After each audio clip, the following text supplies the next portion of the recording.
आज हम लोग बात करेंगे धर्म की। धर्म होता क्या है आखिर, हम लोग इस पे चर्चा करेंगे, क्योंकि दुनिया में बहुत सारे धर्म हैं जिस धर्म के माध्यम से लोग अपने जीवन को जीने का प्रयास करते हैं। जैसे हिंदू धर्म हो गया, इस्लाम धर्म हो गया, जैन धर्म हो गया, बौद्ध धर्म हो गया, बहुत सारे धर्म हैं और सभी धर्मों की अपनी एक मान्यता है। उस मान्यता के अनुसार लोग अपने जीवन को यापन करते हैं। अब धर्म आखिर होता क्या है?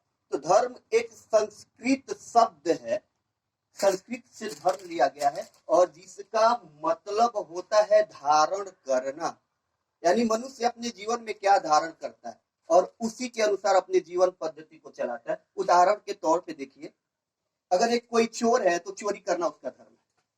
कोई साधु है तो उस साधु को अपने माध्यम से समाज सेवा करना क्यों उसका धर्म है। यानी धर्म का मतलब होता है कि आपने क्या धारण किया और उसी के अनुसार अपने आप को चलाना, दुनिया को चलाना, उसको धर्म बोलते हैं।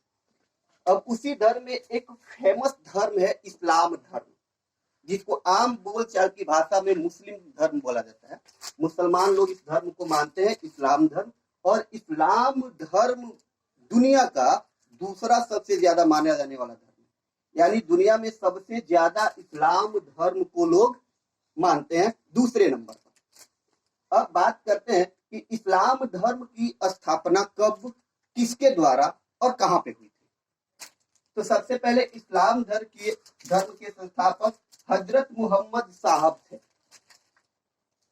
आप सबको पता होगा कि इस्लाम धर्म मुख्य तौर पे अरब देशों से बाहर निकल के आया दुनिया में, और मोहम्मद पैगंबर साहब का जन्म भी अरब देशों में हुआ था।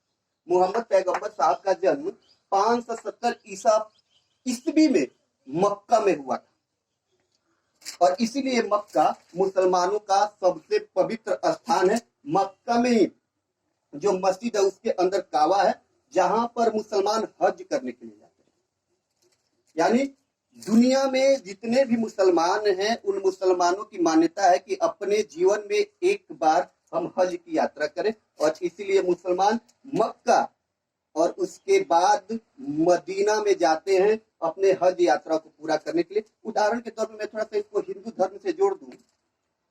हिंदू धर्म में लोग जाते हैं देवघर,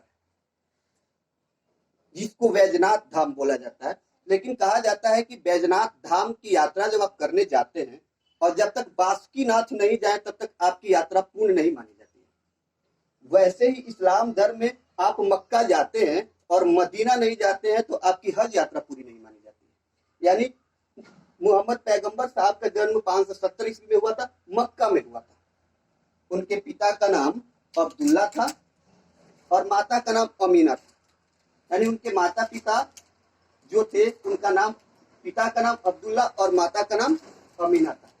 अब बात होती है, प्रत्येक व्यक्ति के जीवन में शादी की जाती है और आज से 20, 25, 50 साल पहले बाल विवाह होता था। लेकिन मोहम्मद पैगंबर साहब की शादी 25 वर्ष की एज में खदीजा नामक एक विधवा से हुई। आज के डेट में पुनर्विवाह की बात होती है, उस वक्त मोहम्मद पैगंबर साहब ने एक विधवा औरत से 25 वर्ष की एज में शादी की थी, जिससे उनकी एक पुत्री थी। पुत्री का नाम फातिमा था और दामाद का नाम अली हुसैन था। अब धर्म ग्रंथ की बात की जाए तो हर धर्म में एक महत्वपूर्ण धर्म ग्रंथ होता है। बहुत सारे धर्म ग्रंथ होते हैं, लेकिन इस्लाम धर्म में सबसे पवित्र कोई धर्म ग्रंथ है तो कुरान है। यानी मोहम्मद पैगंबर साहब ने जो उपदेश दिया वो उपदेश कुरान के माध्यम से ही लोगों तक पहुंचाया। अब कहा जाता है कि कुरान को मोहम्मद पैगंबर साहब को अल्लाह के दूत, भगवान के दूत ने अरबी भाषा में उनको इस कुरान की किताब पकड़ाई थी, जो धर्म ग्रंथ था उसको पता था। अब बात करें तो मोहम्मद पैगंबर साहब को ज्ञान की प्राप्ति उनके उम्र के 40वें साल में लगभग हुई। और एक तरह से देखा जाए तो दुनिया में जितने भी धर्म हैं उन धर्म के संचालित करने वाले लोगों को 40 के आसपास में ज्ञान की प्राप्ति हुई थी। मोहम्मद पैगंबर साहब को 610 ईस्वी में मक्का के पास हीरा नामक एक गुफा थी, उस गुफा में ज्ञान की प्राप्ति हुई। मोहम्मद पैगंबर साहब की मृत्यु 8 जून 632 ईस्वी में हुई थी और प्रत्येक धर्म में अपना एक धर्म का कैलेंडर होता है।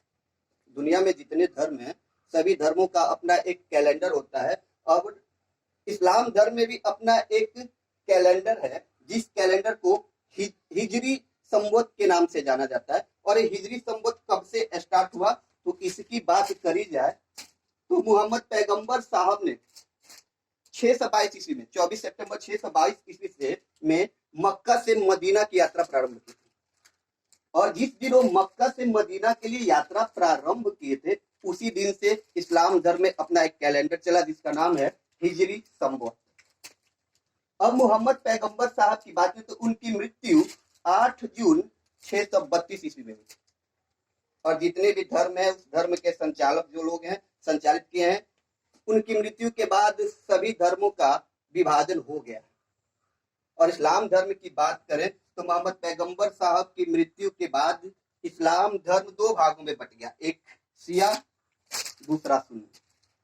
अब शिया और सुन्नी की बात करें तो शिया कौन होते हैं और सुन्नी कौन होते हैं।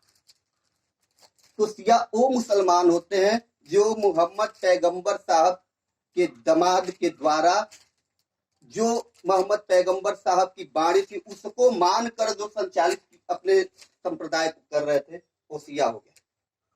और जो सुन के मोहम्मद पैगंबर साहब की बाणी को जो सुनकर अपने धर्म को संचालित किए वो सुन्नी हो गए।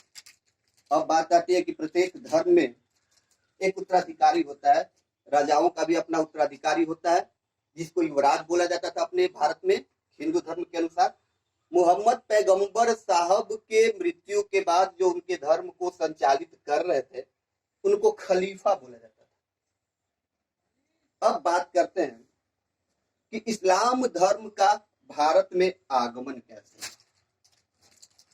तो मुसलमान जब अरब से निकले तो वो भारत के तरफ बढ़े और भारत के तरफ बढ़े तो मुसलमानों ने भारत पर पहला आक्रमण 712 ईस्वी में किया था। और 712 ईस्वी में आक्रमण करके जो आज के वर्तमान में पाकिस्तान में स्थित है सिंध पर कब्जा किया और वहीं से भारत में इस्लाम धर्म का विस्तार होना शुरू हुआ था। यानी हम अब बात कर रहे थे इस्लाम धर्म की, तो जो एक महत्वपूर्ण चीजें हैं इस्लाम धर्म की उसमें हम चर्चा किए। भारत में भी कुछ पवित्र स्थान हैं, जैसे मुसलमान अपने धर्म में अजमेर शरीफ जरूर जाते हैं चादर चढ़ाने। यानी भारत में मुसलमानों की बात करें तो अजमेर शरीफ जाते हैं। और दुनिया में अगर सबसे पवित्र स्थान की बात करी जाए तो इस्लाम धर्म में मक्का और मदीना जो महत्वपूर्ण जगह है जहां पर इस्लाम धर्म को संचालित किया जाता है।